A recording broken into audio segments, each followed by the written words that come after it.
Playmate by Leslie A. Croutch. I was in the kitchen when Bobby came rushing through the door. "Hey, Mom," he called. "Can Ricky come over for supper tonight?" Betty paused. "Who's Ricky, dear?" she asked. Bobby said, "He's the new boy who moved in next door." "Is he a nice boy?" Bobby made a face. "Sure he's a nice boy," he said. "What is he like, son?" I asked. "Oh, I don't know. He's different." We let it go at that. I wanted to ask some questions, but Betty caught my eye and shook her head. My wife is usually right about these things, so I just smiled and didn't say a word. It was comfortable on the porch. There was a warm breeze blowing. I was sitting there half asleep. Betty was reading a book. Suddenly, a loud shout broke the silence of the summer afternoon. "Hey, where is the oil can?" Bobby came running around the side of the house. He was in a hurry. Kids are that way. He ran up the steps, and then he shouted again, "Where's the oil can?"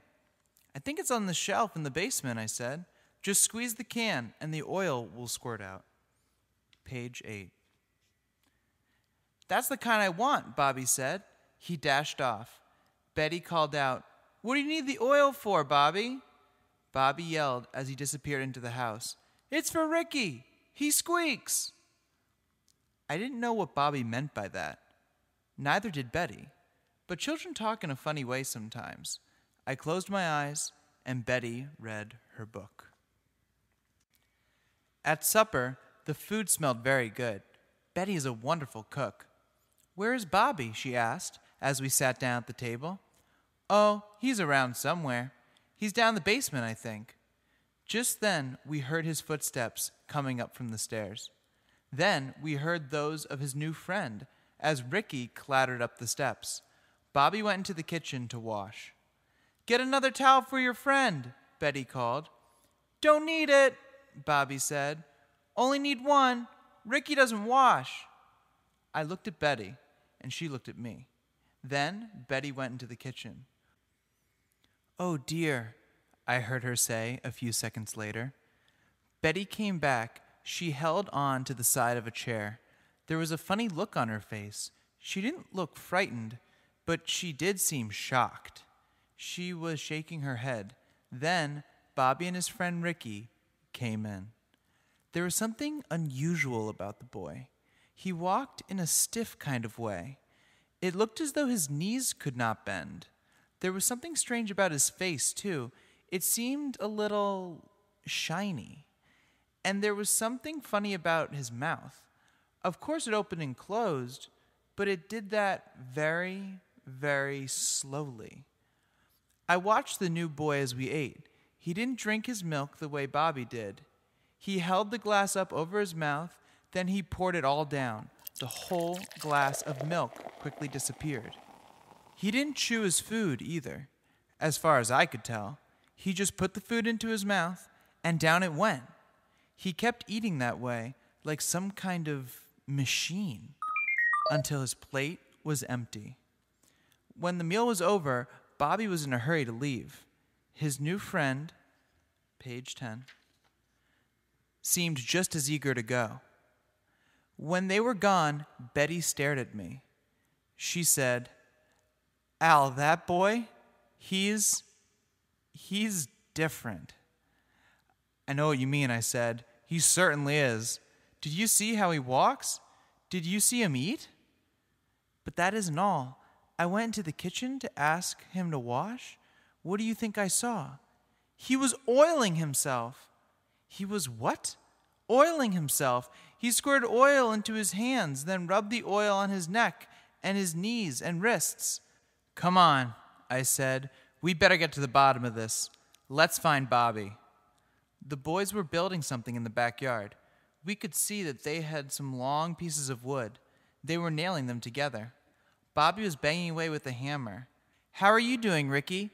asked Bobby. Fine, Ricky said. "Are you using the hammer?" No, Ricky answered.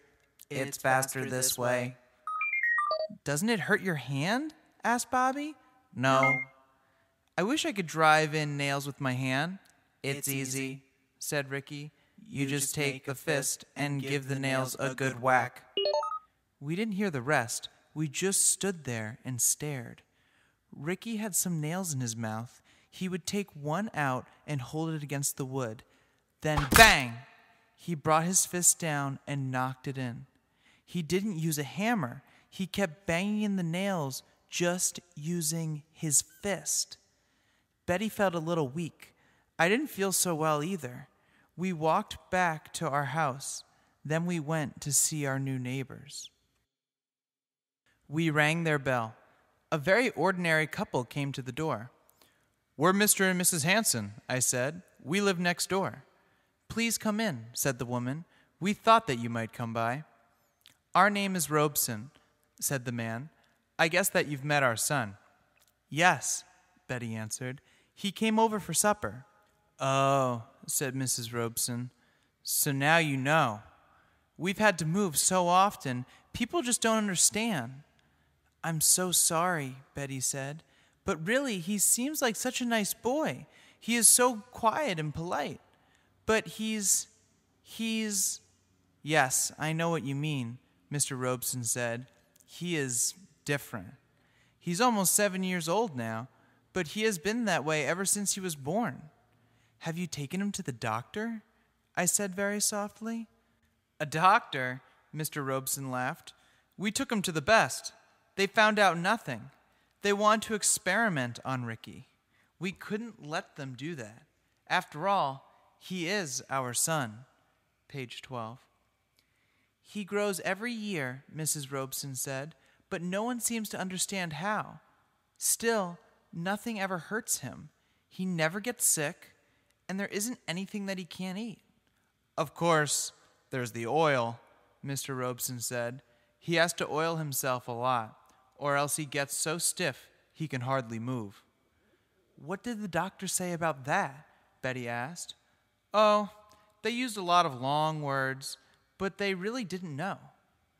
I said, "Don't you have any idea what might be wrong with him?" "Wrong?" Mr. Robeson stared at me. "There's nothing wrong with him. He has never been ill. He never gets a cold. He doesn't feel any pain. He is strong, very strong. Why, I've seen him drive in nails with his fist. And he's smart. He's very, very smart. So you tell me what's wrong with him." He suddenly looked sad. "But we've had to move a lot. People just don't understand. You can't imagine how hard it has been." We stood at the door. "Don't worry about it," I said. "We won't say a word. We have a son too. Our boy seems to like your boy. That's good enough for us." That evening, Betty and I went up to say goodnight to Bobby. He was lying on his bed. He was looking out the window. He was staring at the moon.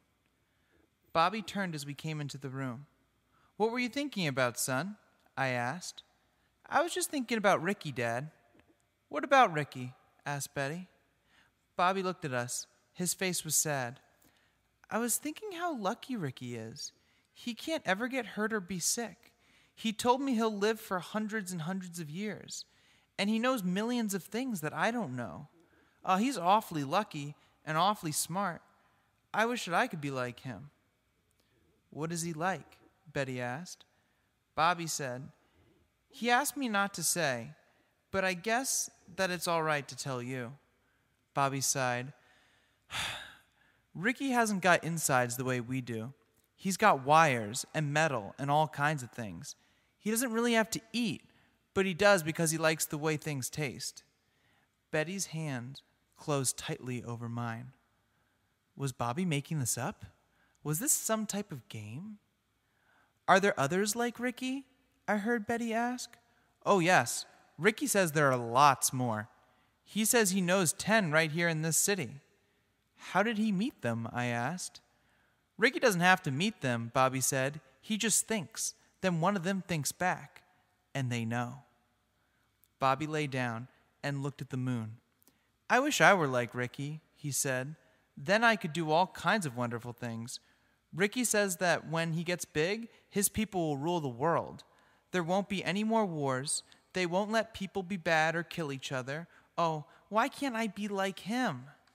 Bobby's eyes closed. We waited a minute. Then we quietly went out of the room. Page 14. What do you think? Betty asked. I don't know, I answered. I really don't know. Betty said, I'd like to think it's just a game he's playing. Since then, I've been feeling a little afraid. You are always afraid of things you don't understand.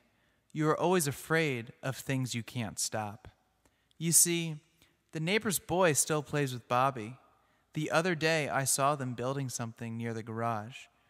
Bobby was pounding in the nails, but he was using his fist.